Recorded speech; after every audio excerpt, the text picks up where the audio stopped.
PCJ 2010-2020. Desde 2016, tem se desenvolvido a revisão do Plano das Bacias PCJ 2010-2020, que inclui 5 cadernos temáticos, com propostas de ações para assuntos de grande relevância para os recursos hídricos nas bacias PCJ. Esta audiência pública foi organizada com o propósito de dar visibilidade às questões, todas de interesse público, que estão sendo abordadas nos cadernos temáticos. Queremos registrar e agradecer à Prefeitura de Piracicaba pela acolhida e cessão deste auditório. Em nome do presidente do SEMAI, Rubens Françoso, agradecemos às autoridades. E para compor a mesa de abertura e darmos início à audiência, temos a satisfação de convidar o secretário executivo do CBH-PCJ e do PCJ Federal, Luiz Roberto Moretti.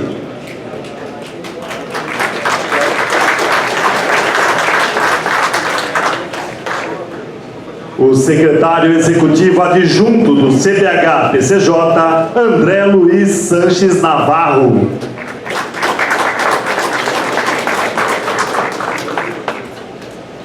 Convidamos também o diretor-presidente da Agência das Bacias PCJ, Sérgio Razeira.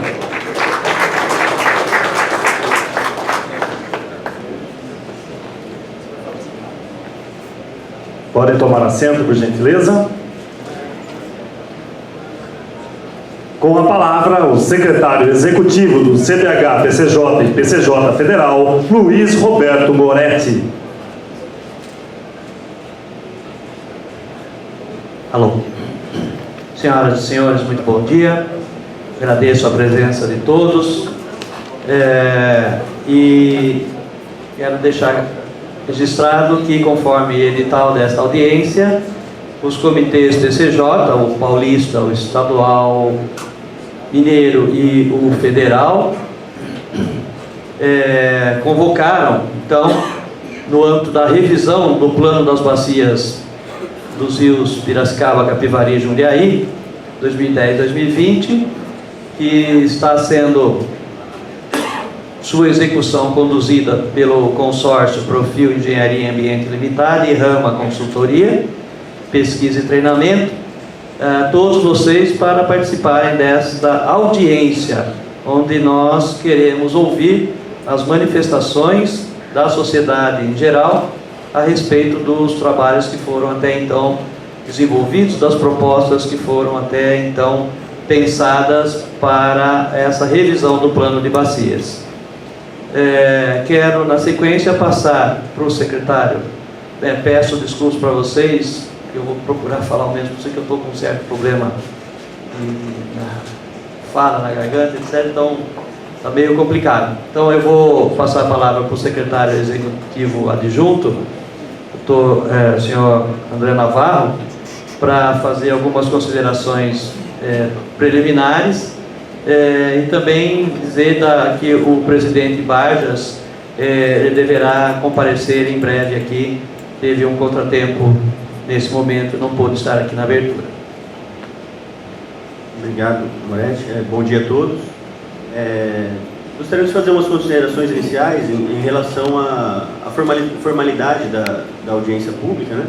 Lembrando que o edital foi disponibilizado com antecedência aí de 15 dias. A gente teve os cadernos temáticos que estão em discussão aqui hoje também, foram disponibilizados para consulta nesse prazo, né? Então eu acho que vale a pena a gente rever duas questõezinhas, principalmente aqui do edital, que é o artigo 1º do edital, que fala do objetivo desta audiência, né? Que as audiências públicas realizar-se-ão audiências, porque ontem a gente teve uma audiência em Camanducaia, né? Então a primeira das audiências, realizar-se-ão com a finalidade de obter contribuições referente ao conteúdo dos seguintes elementos incluídos na revisão do Plano das Bacias Hidrográficas dos rios Piracicaba, Capivari e Jundiaí, 2010 e 2020. E esses elementos que estão em discussão hoje são o Caderno Temático de Garantia de Suprimento Hídrico, caderno temático de educação ambiental, integração e difusão de pesquisas e tecnologias, caderno temático de conservação e uso da água no meio rural e recuperação florestal, caderno temático de águas subterrâneas e caderno temático de enquadramento dos corpos d'água.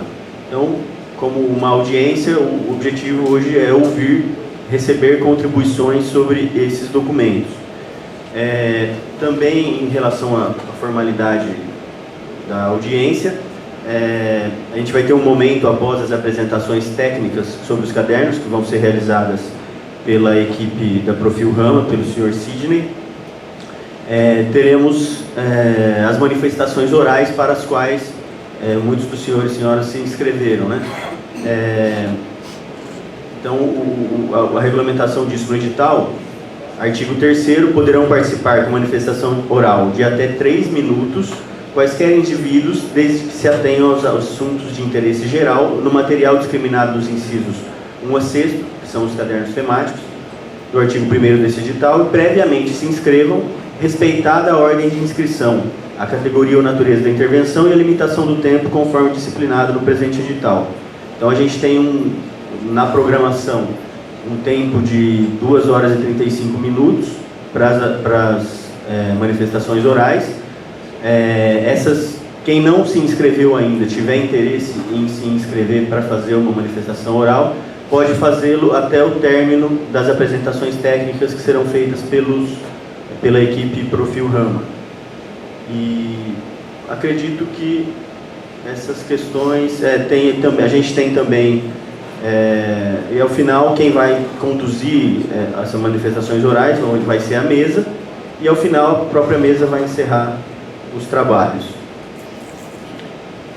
Acredito que seja isso. Obrigado, André. Sérgio Razeira. Muito bom dia a todos e a todas. É uma alegria estar aqui mais uma vez para a gente conversar sobre o planejamento da nossa bacia hidrográfica. Momento em que a gente vai aprendendo cada vez mais a respeito dos problemas, das possíveis soluções e das decisões que esse comitê de bacias precisa tomar.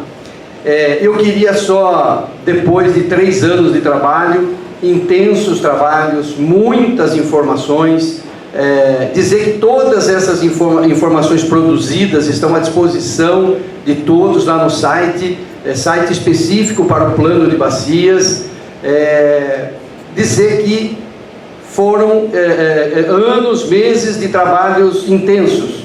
E nesse sentido eu gostaria de agradecer muito a participação intensa das nossas câmaras técnicas, que vibraram, tiveram as suas contribuições, deram as ideias, e agora a gente chega ao final, a parte final desse trabalho. Agradecer imensamente o pessoal da CTPB, que trabalhou muito, agradecer o grupo de acompanhamento do plano, todas as informações disponibilizadas, trabalhadas, foram lidas, foram debatidas, nenhuma frase sequer está lá por acaso, todas elas foram muito bem avaliadas. Agradecer aí na pessoa do Paulo Tínio, que é o coordenador do grupo de acompanhamento, que foi o grupo que mais intensamente trabalhou nesta revisão. Agradecer imensamente também a Adriana Isenburg, da Sanasa, que foi quem conduziu o começo desse processo, e agora o André, que está pegando aí esse finalzinho de plano. Dizer então que é sempre importante que a gente participe, que a gente entenda quais são as possibilidades que nós temos para pensar o nosso rio, a nossa bacia hidrográfica daqui 15 anos. Dizer também que todos os materiais, inclusive os vídeos educativos que foram produzidos, são vídeos muito bacanas muito fáceis de serem entendidos, estão também disponibilizados lá na nossa página específica do plano de bacias, tá? São vídeos importantes para a gente entender bem o que é esse plano de bacias, quais são suas metas e qual a sua importância para a vida da nossa região. Então, muito obrigado a todos e que a gente tenha um excelente aproveitamento no dia de hoje. Obrigado. Após as palavras de boas-vindas, iniciaremos as apresentações conforme a programação divulgada. Podem retornar aqui à frente, por gentileza.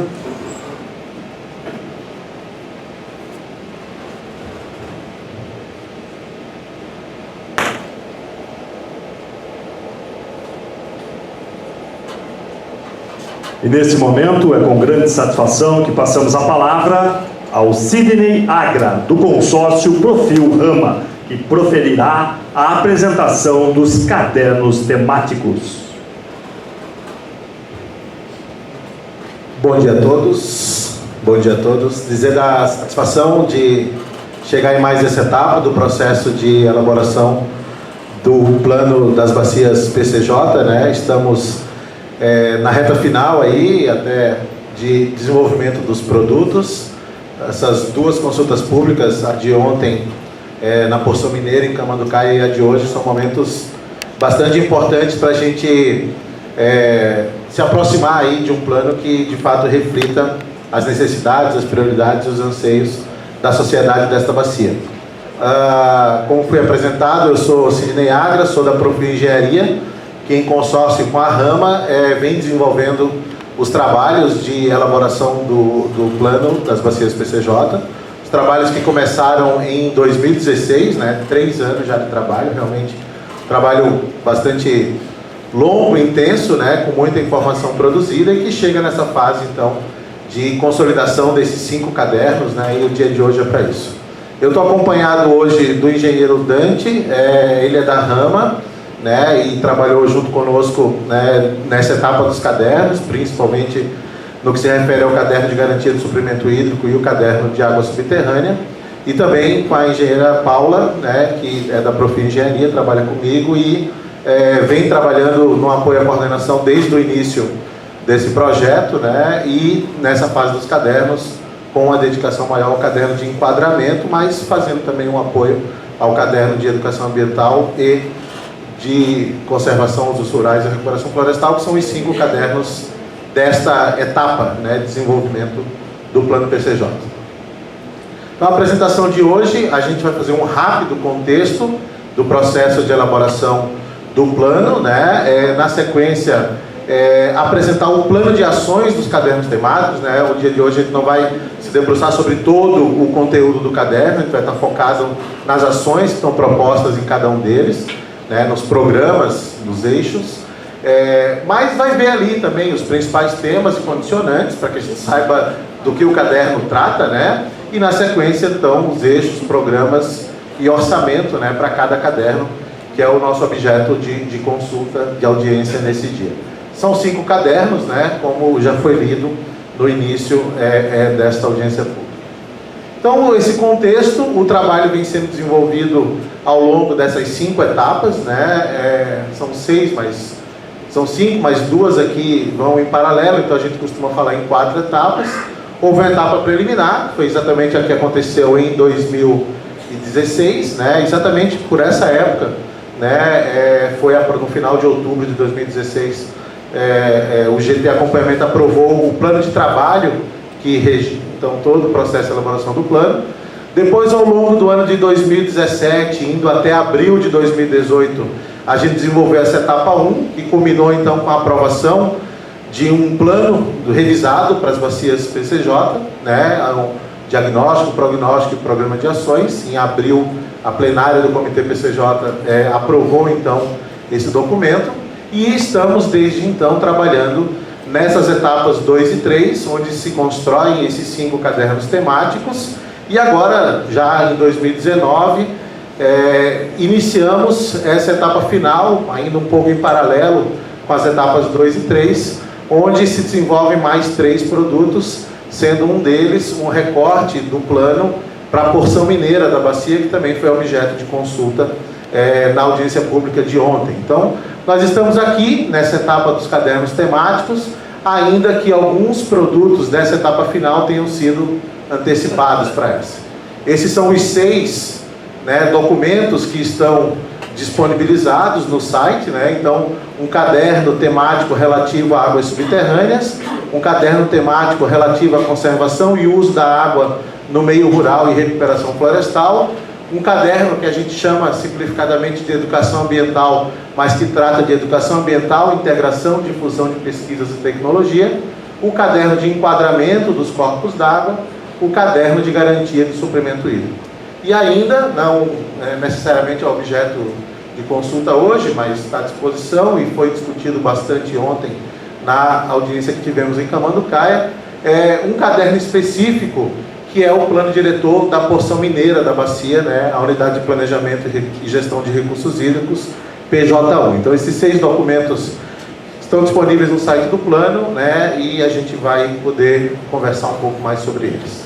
No que se refere especificamente aos 5 cadernos temáticos, eles têm uma lógica de construção, um processo que, como eu falava, começou em abril do ano passado, né, e a gente vem desenvolvendo em produtos sucessivos, que a gente denomina do produto 1 até o produto 5. Né? O produto 1 era um relatório preliminar, depois tinha um relatório final, que é um estudo mais denso, mais completo, com todos os diagnósticos, com todas as simulações, com cenários, com cruzamentos, muita base geoespacial e por aí vai.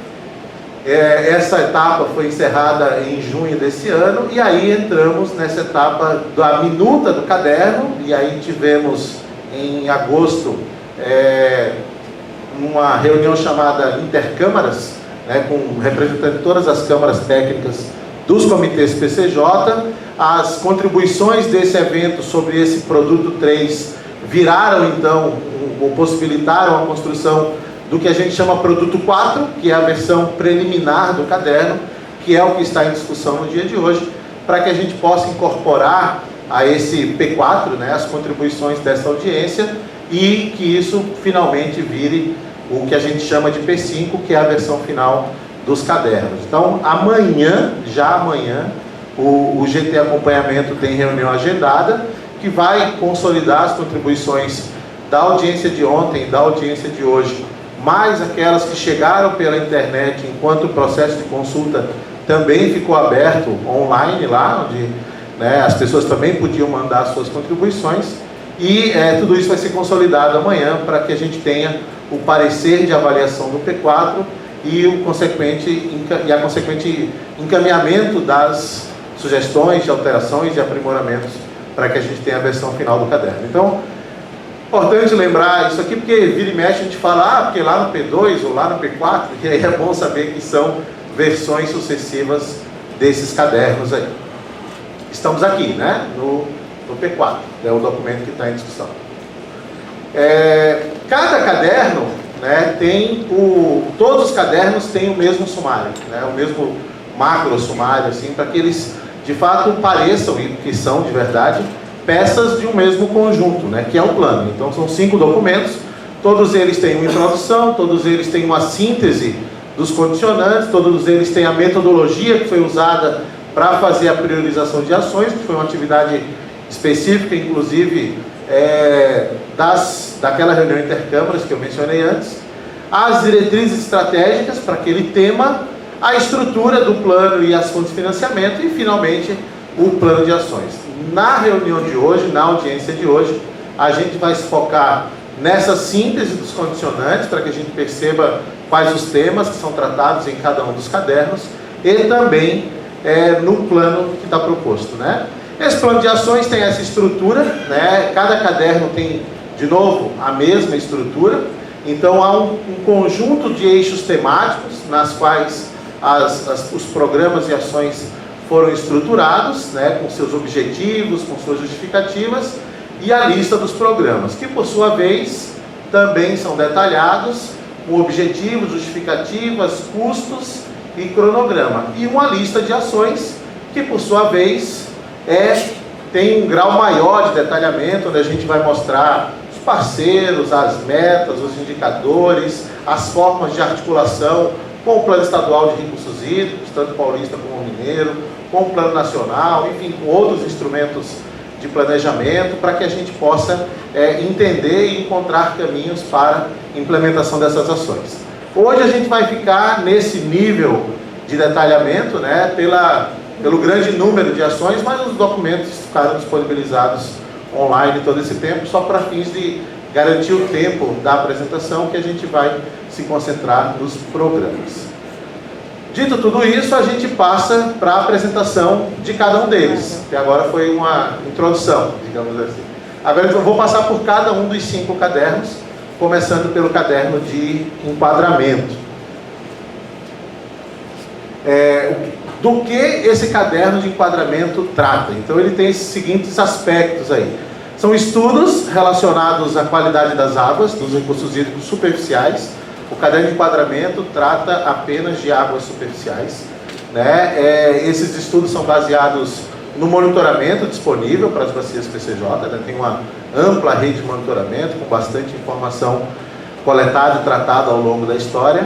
Depois há também uma atividade de modelagem para que a gente possa predizer nos cenários futuros as condições de qualidade de água dos mananciais da bacia e também responder a como que essas condições de qualidade reagem aos incrementos de população, os incrementos de demanda, os incrementos no sistema de coleta e tratamento de esgotamento sanitário. Então tudo isso é simulado, né, num sistema computacional desenvolvido para a própria bacia, SSD, a gente vai ver bastante essa sigla, é Sistema de Suporte à Decisão, desenvolvido no LabCid da USP, né, para comitês PCJ. E, finalmente, né, mas não menos importante, fruto dessa modelagem, a gente faz o apontamento de quais ações são necessárias, com foco principalmente no esgotamento sanitário, para que a gente tenha o alcance daquelas metas que estão estabelecidas no enquadramento. Junto com a identificação das ações, é feito também a identificação dos locais que são mais prioritários, porque há muita coisa por fazer, então é importante indicar por onde começar, e também quanto custa esse conjunto de ações. Sobre cada um desses itens, então, uma passada muito rápida, né? Assim, no que se refere ao enquadramento, são mapeados os usos da água, montado o que a gente chama uma matriz de enquadramento, que identifica se as condições atuais de qualidade, se as condições modeladas são compatíveis com os usos existentes e com a meta proposta, né, para a bacia. E aqui a gente faz um registro também de alguns processos de despoluição, o processo de reenquadramento do Jundiaí, né, e outras iniciativas semelhantes que já estão em curso e precisam ser acompanhadas no âmbito do plano, com destaque aí para o Jundiaí, para o Quilombo, a Inhuma, Servidão e algumas outras iniciativas semelhantes. Em relação aos índices de coleta e tratamento, um trabalho que vem sendo desenvolvido há 3 anos, com a dinâmica de uma região como essa, esse é um tema que vira e mexe, alguém levanta numa dessas reuniões.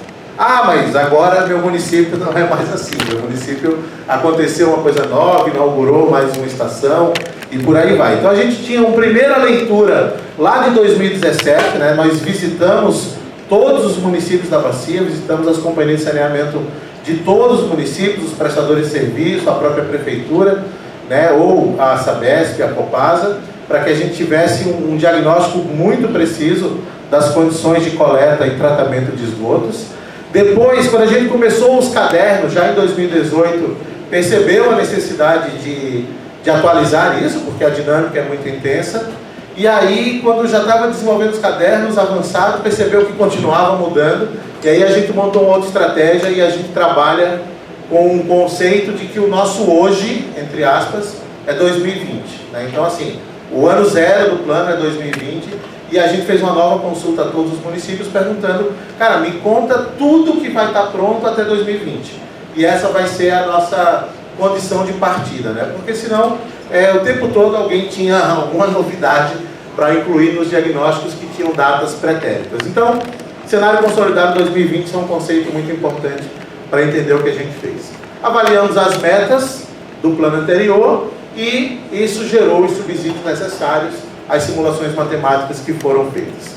Analisamos a qualidade de água com base nos dados de monitoramento, o histórico, a permanência do tempo que os dados monitorados ficam nas classes do enquadramento propostas na resolução 357 do CONAMA. Também fizemos uma série de avaliações com indicadores de qualidade de água, com índices de qualidade de água.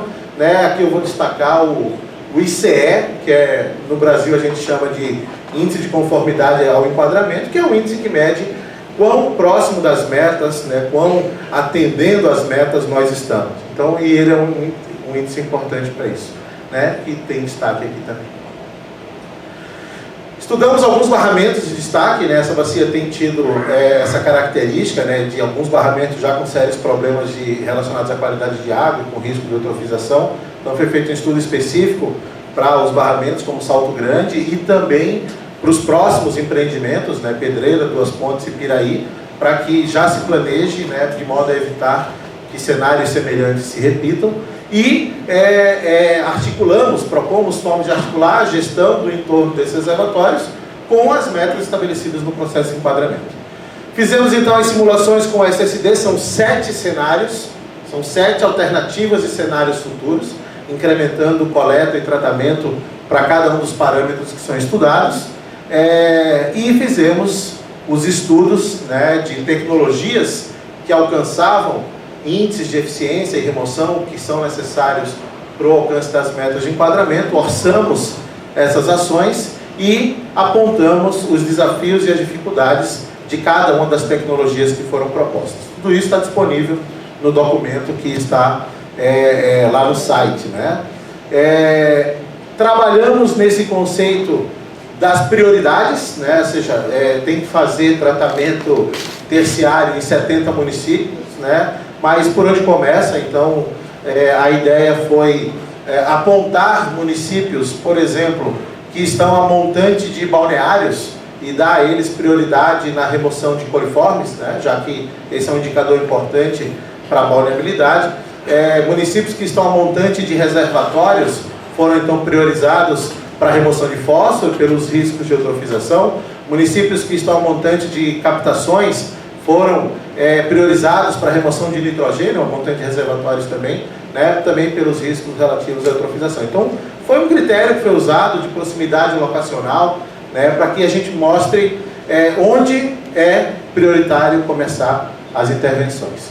E, finalmente, foi necessário desenhar uma estratégia de planejamento, porque, de fato, o nosso horizonte temporal é daqui a 15 anos, é 2035, então as nossas simulações vão de 2020 a 2035, e são apenas 15 anos para fazer tudo o que precisa, é muito pouco tempo, precisa muito recurso.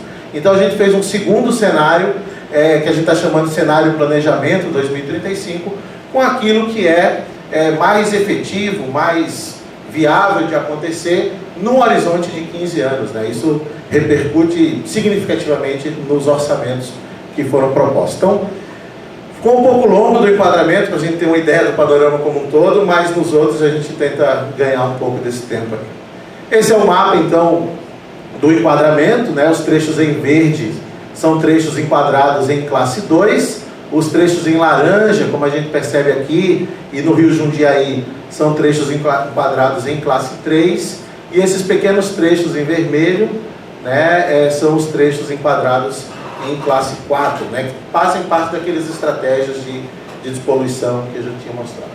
E aqui é um panorama de como que nós estamos, né? Essa é a situação atual, né, onde a gente tem verde significa que a gente atende o enquadramento, onde está vermelho significa que a gente não atende o enquadramento. A projeção está um pouco sem resolução, mas aqui dá para ver o gráfico para o oxigênio dissolvido, né, que mede o teor de oxigênio disponível para a manutenção das condições de vida. Aqui é o DBO, que mede a quantidade de matéria orgânica presente no rio. 3 colunas aqui com as frações de nitrogênio, amônia, nitrito e nitrato, fósforo e coliformes. E uma análise visual mostra aqui que a gente tem algum problema com DBO ou amônia, mas principalmente nós temos problemas relativos a fósforo e coliformes, né? Temos maior parte dos segmentos da bacia não atendendo aquelas metas do enquadramento. Quando a gente faz o cenário de efetivação do enquadramento, a gente chega nessa condição aqui, ó. Ou seja, a gente está chamando cenário de efetivação do enquadramento, mas tem uns trechinhos vermelhos ali, porque a gente chegou, de fato, no limite da tecnologia disponível, do que dá para remover com custos altíssimos, e mesmo assim não consegue atender 100% do tempo. mas atende 80% do tempo, atende 90% dos trechos ou do tempo. Então, nos pareceu, né, que não é 100%, mas é razoável, né, conviver aí com 20% de desatendimento do enquadramento, né? A própria legislação termina deixando alguma margem para isso, quando fala da própria vulnerabilidade, menciona que são 4 amostras a cada 5 que tem que ficar dentro do padrão, então já tem um pressuposto aí do percentil 80, porque de fato não foi possível alcançar as metas em 100% do tempo.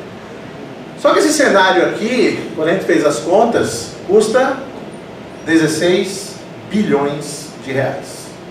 16 bilhões de reais em 15 anos significa 1 bilhão de reais por ano, e esse receita de fato não está disponível, não está ao alcance, né, dos municípios para implementar seus sistemas de tratamento nesse horizonte. Então fizemos um outro cenário mais focado naqueles municípios que estão a montante de barramentos, né, para remoção de fósforo, que é o componente mais caro nessa coisa toda aqui, e chegamos aqui em algo que é melhor do que isso, bem melhor. Os percentuais aqui são da ordem de 50% de atendimento de fósforo e coliformes, é um valor ainda baixo, mas é o que é realmente mais efetivo nesse horizonte de 15 anos, estendendo um pouco o prazo para que se chegue nesse horizonte. Isso aqui, mesmo assim, ainda custa 1/3 daquele valor, custa 6 bilhões de reais alcançar esse cenário em 15 anos. Né? Isso também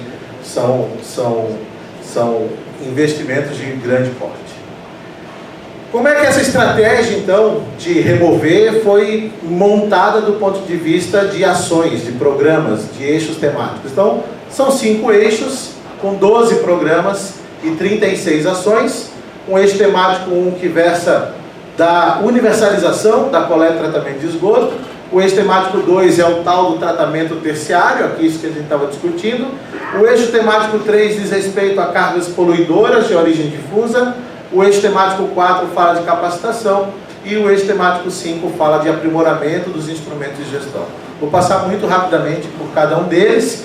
Nesse eixo da universalização, nós temos a ampliação da coleta e o tratamento em nível secundário, com esses orçamentos aqui, 3,2 bilhões para a coleta, 400 milhões para o tratamento em nível secundário, né? De fato, isso aqui custa muito caro, porque agora a rede tem que chegar onde ela ainda não chegou, e isso termina sendo um custo incremental bastante alto, né? No segundo eixo da estratégia de implementação do tratamento, eu tenho remoção de nutrientes 1,6 bilhão e remoção de coliformes 120. Aqui no caderno está orçado apenas aqueles municípios que são prioritários, por isso que não são os mesmos números que eu comentei antes, que seria o custo de fazer todos os municípios da bacia, né? Então temos esses investimentos no tratamento terciário, 9 ações no programa 2.1 de nutrientes e 3 ações no programa relativo à desinfecção, que é a remoção de coliformes.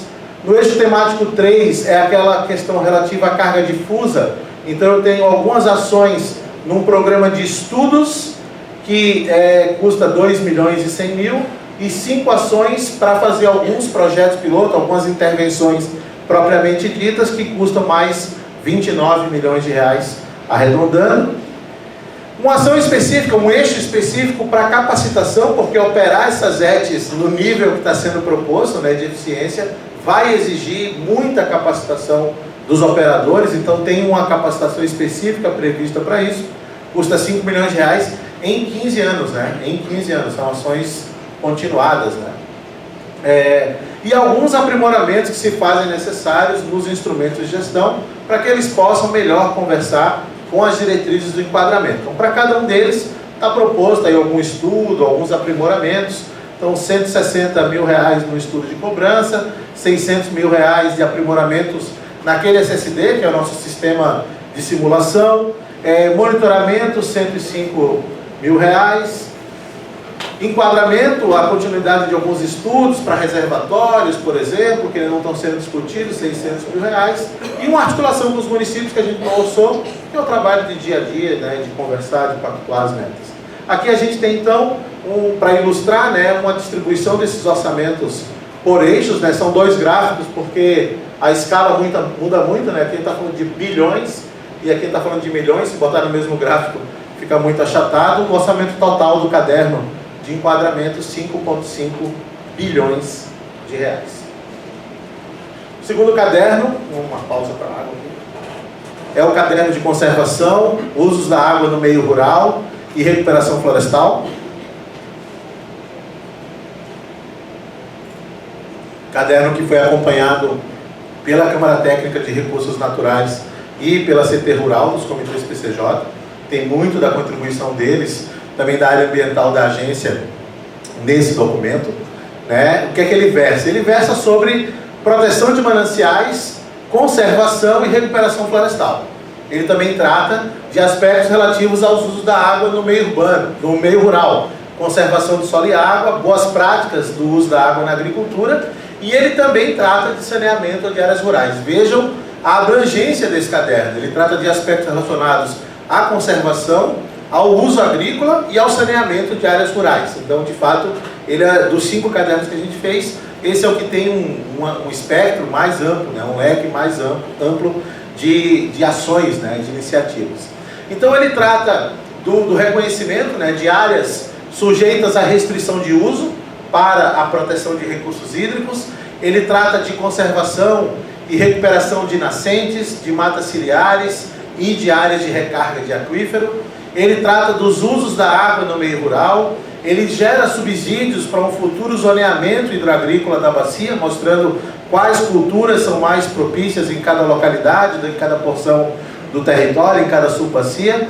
Ele trata do saneamento rural, né, faz um diagnóstico da inadequação do esgotamento de resíduos sólidos em áreas rurais, e também o instrumento PSA, Pagamento por Serviços Ambientais, em articulação com a política de mananciais das bacias PCJ. Então, de novo, né, um caderno que tem aí um fôlego grande, né? Então, a partir dos condicionantes, das indicações da política de mananciais e do recente Plano Diretor de Recomposição Florestal das bacias PCJ, a gente encontra áreas sujeitas à restrição de uso, com vistas à proteção de recursos hídricos, e dali então saem as propostas de conservação e recuperação daquelas áreas que são identificadas como de restrição. Nascentes, matas ciliares, áreas de recarga, só para entender como que esses documentos, né, vão nortear os resultados desse caderno, né? E aí ele foi estruturado em 3 eixos temáticos, que são os 3 que a gente já vem falando: a conservação aqui, a proteção de mananciais, o uso da água no meio rural e o saneamento rural. Esses 3 eixos têm 6 programas, que por sua vez têm 24 ações. Vamos a cada um dos eixos e programas, então. No eixo de proteção de mananciais, eu tenho um programa que faz um diagnóstico da adequação ambiental da bacia. São 2 ações com orçamento de 1 milhão e quase 400 mil reais. O de recuperação das áreas, 7 ações, 17 milhões de reais. E o programa de PSA, com também 3 ações e 72 milhões de reais nos próximos 15 anos. O segundo eixo, que diz respeito ao uso da água no meio rural, na agricultura, na irrigação, né? Então, um programa relativo aos usos, com propostas de uso e eficiência, de boas práticas, de conservação de solo e água, e por aí vai, são 9 milhões de reais em 6 ações. E o programa dos estudos para o zoneamento hidroagrícola da bacia, né? 2 ações e um orçamento de 1 milhão e 300 mil reais para esse trabalho. O terceiro eixo, que é o do esgotamento sanitário e resíduos sólidos em área rural, com algumas ações para abastecimento também, são 4 ações, com um custo de 1 milhão e 300 mil reais. Quem acompanhou as reuniões intercâmaras, que é membro do comitê, esse era um eixo que tinha um orçamento bem mais expressivo naquele momento. Ele foi direcionado agora apenas para algumas áreas prioritárias, para alguns projetos demonstrativos. Não está mais o orçamento da universalização disso inteiro, né? Mas os estudos têm essa informação também. Então aqui a gente tem a comparação dos 3 eixos, né? O eixo 1, em função daquele orçamento dos programas relativos ao PSA, tem a maior parte dos recursos desse projeto, desse caderno, que ao todo soma 103 milhões de reais. Terceiro caderno temático sobre o qual a gente vai falar é o que a gente chama o caderno da educação ambiental, mas como eu já disse, ele tem um nome um pouco mais pomposo, né? É Educação Ambiental, Integração e Difusão de Pesquisas e Tecnologias. É um caderno que foi acompanhado pelo pessoal da Câmara Técnica de Educação Ambiental dos comitês PCJ e da CTID também dos comitês PCJ, então também é um caderno que tem muito da contribuição dessas duas câmaras técnicas, né, na sua arquitetura, na sua concepção, inclusive, né? Então, ele trata de ações não só de educação, né, apesar de a gente chamar ele, Prospecção de São Paulo, a gente pode dizer que esse é o caderno do PDC 8, né, digamos assim, das ações do PDC número 8, que trata de educação, comunicação e capacitação. Então, ele visa melhorar a efetividade da gestão de recursos hídricos, de maneira articulada com a política de educação ambiental das bacias PCJ. As bacias têm já esse documento, e como norteadores ele vai se valer da Política Nacional de Educação Ambiental, da Política de Educação Ambiental dos comitês PCJ, e ele tem esse vínculo com os objetivos dos demais cadernos, porque aquelas ações que aparecem nos outros cadernos, que demandam educação, que demandam estratégia de comunicação, ou que demandam ações de educação, estão aqui também, estão mencionadas aqui, tem esse vínculo do caderno de educação com os outros cadernos. Por óbvio, né? Então, se lá no caderno da área rural tem programas de conscientização da importância de conservação de solo e água, ou de capacitação para agricultura de baixo consumo de água, enfim, estou dando alguns exemplos, essas ações também estão previstas nesse caderno, porque esse vínculo vai ser fundamental. Então aqui tem os principais temas estudados nesse caderno, né? A política nacional, o programa nacional, a política dos comitês, princípios de pluralidade, complexidade, diversidade e transversalidade que norteiam programas de educação, um processo de construção coletivo, continuado, voltado para a transformação social, direta e ativa, e a interface com os projetos de licenciamento, porque essa é outra realidade da área de educação ambiental, né? Muitos dos grandes empreendimentos, no seu processo de licenciamento, são, né, condicionados a executar programas de educação, e a gente também, enquanto comitê, né, pode, né, fazer o acompanhamento desses projetos e o direcionamento de algum deles para aqueles objetivos que estão indicados no plano de recursos hídricos. Então, para alcançar esses objetivos, são 4 eixos temáticos, com 12 programas e 35 ações. É um dos programas, é o caderno talvez mais numeroso em termos de ação, né? Depois a gente vai ver uma comparação entre eles. Fortalecimento institucional é o primeiro eixo, comunicação é o segundo eixo, capacitação é o terceiro, e a educação ambiental em áreas rurais é o 4º eixo temático. Vamos a cada um deles. No fortalecimento institucional, um programa para a incorporação da temática da educação ambiental nos planos, programas que estão em andamento ou são financiados pelos comitês PCJ, são 370 mil reais para isso. O fortalecimento da comunicação, 1.600.000 reais nos próximos 15 anos. A integração dos comitês com conselhos municipais, conselhos de unidades de conservação, que são também ambientes onde se financiam muitas ações de educação ambiental, e pode haver essa aproximação. São 3 ações a um custo de 6 milhões de reais. Nesse mesmo eixo, continuando,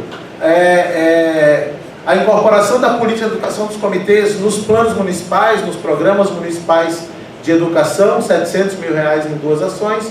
O incentivo a novos atores sociais nas bacias PCJ, no comitê PCJ, 3 ações, 1.300.000. O acompanhamento dos programas naqueles empreendimentos que são licenciados com análise do comitê, mais 700 mil reais para isso aí, de novo, em 15 anos, né? São eventos, são momentos de discussão, de debates. O segundo eixo, então, da comunicação institucional, também com foco na difusão de pesquisas e tecnologias em recursos hídricos. Então, uma estrutura de comunicação ampliada sobre a atuação dos comitês, 8 milhões de reais em 4 ações. O intercâmbio de experiências entre os membros das câmaras técnicas, a gente viu isso no evento da Intercâmaras, e certamente é algo que pode ser reproduzido de tempos em tempos, com esse orçamento de quase 700 mil reais. Um programa de integração e difusão das pesquisas para o enfrentamento dos desafios que são mapeados aqui no plano, mais R$3.800.000 em 6 ações.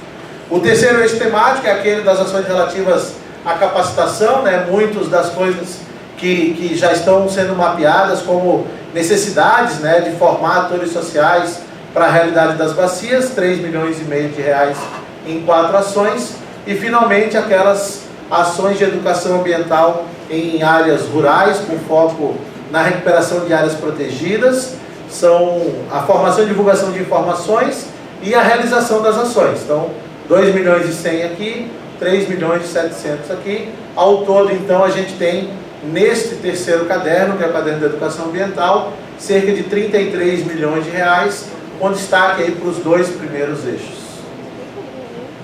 O quarto caderno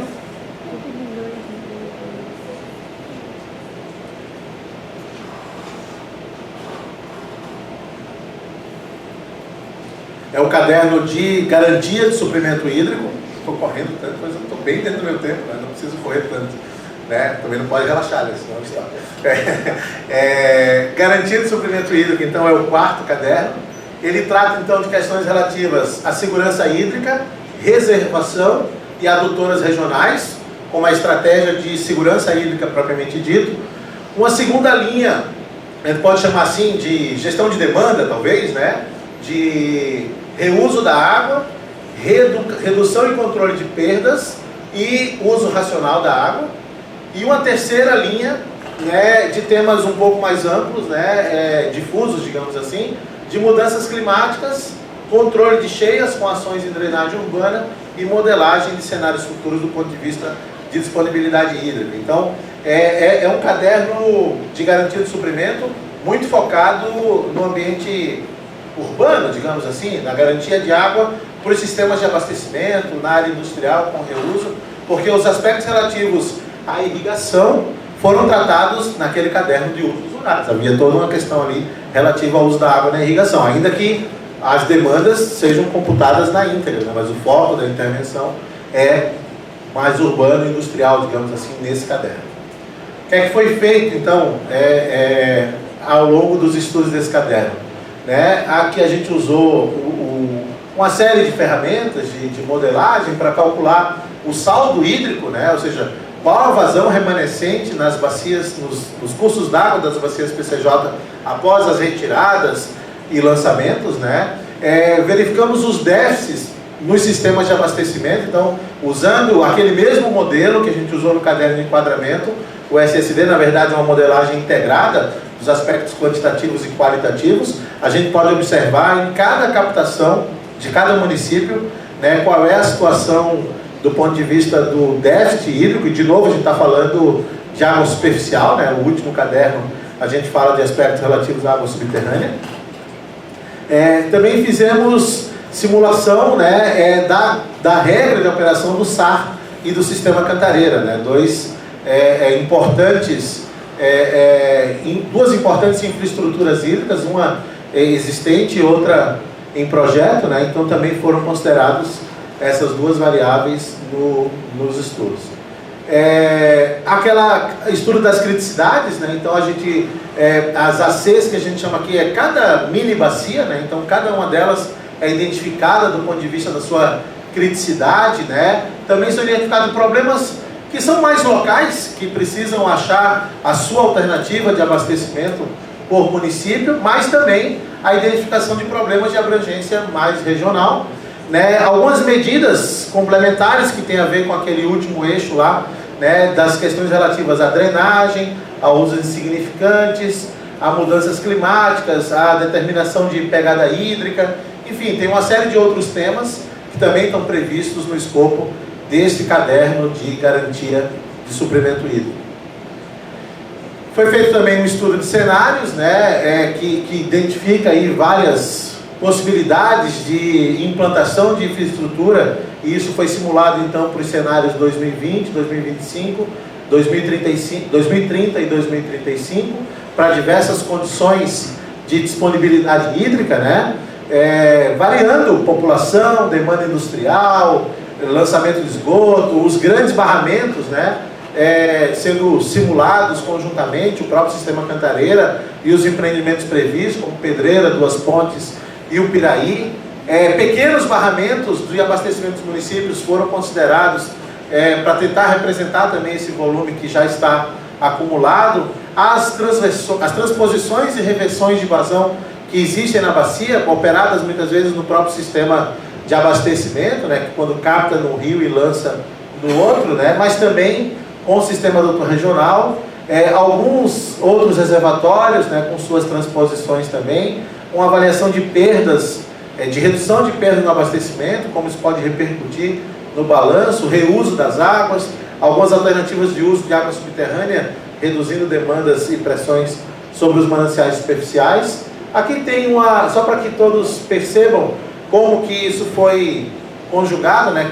Como que se deu a construção dos cenários, né? Então, a cada data, né? A cada cena, a gente vai colocando mais obras, né? E também vai incrementando demandas com base no crescimento. Então, em algum momento entra Pedreira, entra Piraí, entra Duas Pontes, entra SAR, né? Entra reuso, né? Enfim, as coisas vão se conjugando aqui. E esse cenário 2035C, eu acho que ele é o que tem mais obras, né? Quase todas funcionando, de modo que a gente tenha esse cenário bastante favorável do ponto de vista de incremento.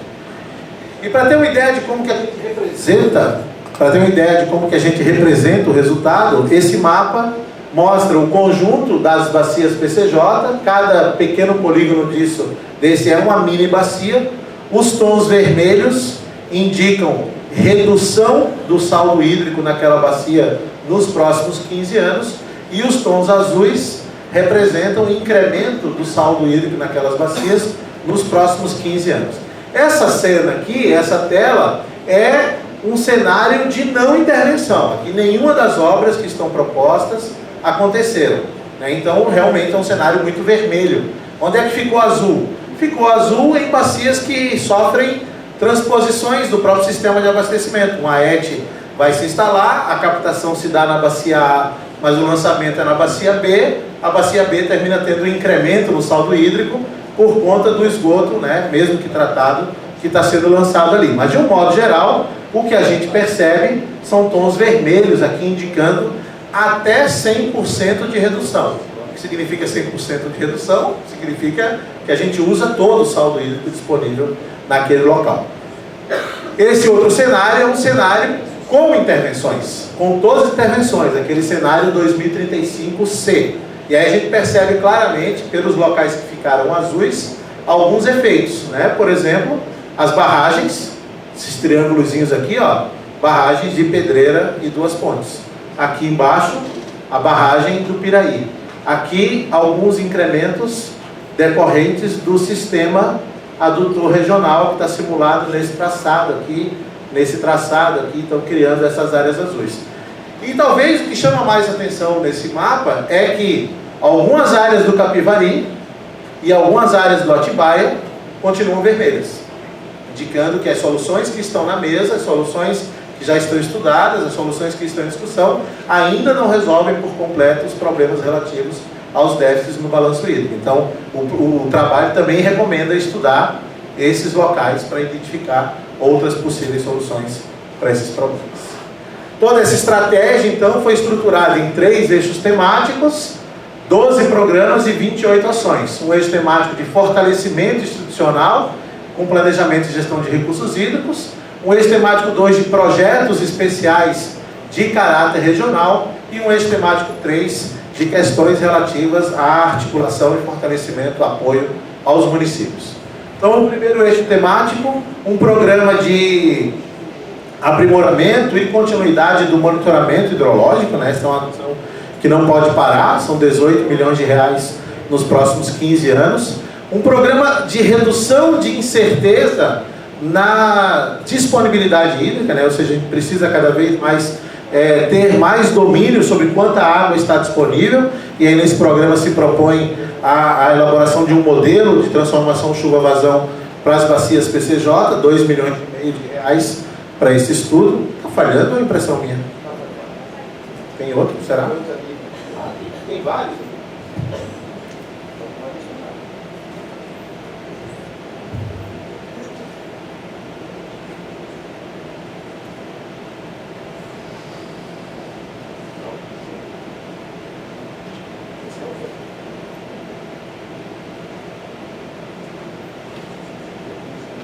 Oi, som.